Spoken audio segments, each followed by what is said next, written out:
آج کے اس گہرے فکری مطالعے میں ہم ایک ایسے موضوع کے دروازے پر دستک دے رہے ہیں جو بظاہر ہماری روزمرہ کی زندگی کا بہت عام حصہ لگتا ہے۔ جی، زبان اور الفاظ۔ بالکل، لیکن حقیقت میں یہ انسانی شعور اور کائنات کے پیچیدہ ترین رازوں میں سے ایک ہے۔ ہمارے پاس جو تحقیقی مسودے اور مضامین ہیں وہ مشہور کتاب دی میننگ آف میننگ یعنی معنی کی حقیقت کے ابواب 9، 10 اور اس کے خلاصے پر مبنی ہے۔ اور یہ بہت گہری کتاب ہے۔ ایسا ہی ہے۔ اس نشست کا بنیادی مشن ان لسانی غلط فہمیوں اور یعنی الفاظ کے اس جادو کو بے نقاب کرنا ہے جو انسانوں کے ذہنوں پر صدیوں سے حاوی ہے۔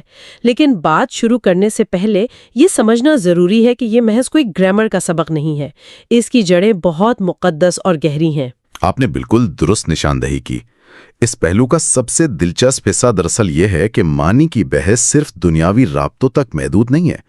اگر ہم پورے مذہبی احترام کے ساتھ علم دین اور الہیات کے محققین کو دیکھیں تو وہ الفاظ کے معنی کو محض لغوی تشریح نہیں سمجھتے۔ مطلب وہ اسے ایک وسیع تناظر میں دیکھتے ہیں؟ جی، ایک کائناتی اور روحانی پس منظر میں۔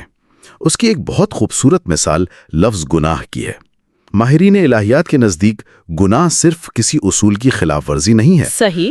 وہ اس لفظ کو حضرت آدم علیہ السلام کے واقع، انسان کی تخلیق اور روح کی حتمی منزل کے انتہائی وسیع اور مقدس ترین تناظر میں بیان کرتے ہیں۔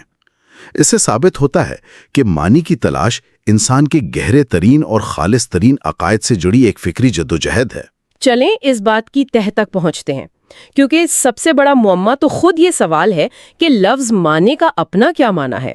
اصل میں اسی سوال نے بڑے بڑے مفکروں کو الجھا کر رکھ دیا ہے۔ ہاں، اور ہمارے ذرائع بتاتے ہیں کہ جب روایتی فلاسفرز اس کا جواب دینے کی کوشش کرتے ہیں تو ان کے دلائل اکثر قابل اعتبار ثابت نہیں ہوتے۔ وہ باتوں کو اتنا خیالی بنا دیتے ہیں کہ حقیقت کہیں پیچھے ہی چھوٹ جاتی ہے۔ اس کی ایک بنیادی وجہ ہے فلاسفرز اکثر معنی کو کوئی ایسی ٹھوس شے سمجھ لیتے ہیں جو انسانی ذہن سے باہر کہیں کائنات میں تیر رہی ہے، حالانکہ یہ بحث آخرکار فلسفے سے نکل کر نفسیات کی طرف چلی جاتی ہے۔ یعنی الفاظ کے معنی آسمان سے نہیں اترتے؟ بالکل نہیں، وہ انسانی ذہن کے کام کرنے کے طریقے اور اس کے نفسیاتی رد عمل کا حصہ ہیں۔ آپ کو یہ جان کر حیرت ہوگی کہ ماہرین نے لفظ معنی کی کل 16 مختلف تعریفیں پیش کی ہیں۔ 16 تعریفیں؟ یہ تو بہت زیادہ ہیں۔ جی، اور انہیں سمجھنے کے لیے 3 گروپس یعنی اے، بی اور سی میں تقسیم کیا گیا ہے۔ تو اگر ہم گروپ اے کی بات کریں تو اس میں وہ تعریفیں آتی ہیں جو ڈکشنری کے معنی ہوتے ہیں، صحیح؟ بالکل، الفاظ کا محض ایک دوسرے سے تبادلہ۔ اور پھر گروپ بی میں ولیم جیمز جیسے ماہرین ہیں جن کے مطابق کسی بات کا اصل معنی اس کے مستقبل کے عملی نتائج میں پوشیدہ ہوتا ہے۔ جی ہاں، اسے پریگمیٹسٹ اپروچ کہتے ہیں۔ لیکن سب سے دلچسپ گروپ سی ہے، جو جذبات سے تعلق رکھتا ہے۔ ایسا ہی ہے، کچھ الفاظ کا معنی کوئی مادی حقیقت نہیں ہوتی بلکہ خالص جذباتی تاثر ہوتا ہے، جیسے خدا، آزادی اور محبت۔ ان الفاظ کے لغوی معنی پیچھے رہ جاتے ہیں اور ان سے پیدا ہونے والا احساس ہی ان کا طاقتور معنی بن جاتا ہے۔ یہاں یہ بات واقعی بہت دلچسپ ہو جاتی ہے، کیونکہ جب معنی جذبات سے جڑے ہیں تو ہر انسان کے ذہن میں ایک ہی لفظ کا الگ خاکہ ہوگا۔ مجھے وہ سنڈے اسکول والے بچے کا واقعہ یاد آ رہا ہے۔ ہاں، وہ 40 دن والا واقعہ۔ جی بالکل۔ استاد نے بچے سے پوچھا کہ ہمارے خداوند کو گزرے کتنا عرصہ ہوا۔ استاد کے ذہن میں عرصہ کا مطلب صدیاں اور ہزاروں سال تھا، لیکن بچے نے فوراً جواب دیا 40 دن۔ ہاں، کیونکہ ایک بچے کے ذہن میں وقت اور تاریخ کا پیمانہ کسی باشعور انسان سے بہت مختلف ہوتا ہے۔ یہ ظاہر کرتا ہے کہ معنی سننے والے کی عمر، حالات اور ذاتی تجربے کے تابع ہوتا ہے۔ اس سے ایک اہم سوال جنم لیتا ہے، وہ یہ کہ ہم علامات یعنی سمبلز اور اصل حقیقت کے الجھاؤ کو کیسے سمجھیں؟ جان سٹورٹ مل نے جو روایتی منطق پیش کی تھی اس پر آج کل کڑی تنقید ہوتی ہے۔ وہ ڈینوٹیشن اور کنوٹیشن والی منطق؟ جی، ماہرین اب کہتے ہیں کہ الفاظ بذات خود کوئی جادوئی معنی نہیں رکھتے، الفاظ صرف علامتیں ہیں، لیکن مسئلہ یہ ہے کہ ہم ان علامتوں پر اندھا اعتماد کر لیتے ہیں۔ اس اندھے اعتماد پر وہ ایک بشپ کی بڑی کمال کی کہانی ہے، وہ جس کا ٹرین کا ٹکٹ گم ہو گیا تھا۔ ہاں، وہ کہانی انسانی نفسیات کی بہترین عکاسی کرتی ہے۔ بشپ ٹرین میں سفر کر رہے تھے اور ان کا ٹکٹ گم ہو گیا۔ وہ بہت پریشان ہوئے،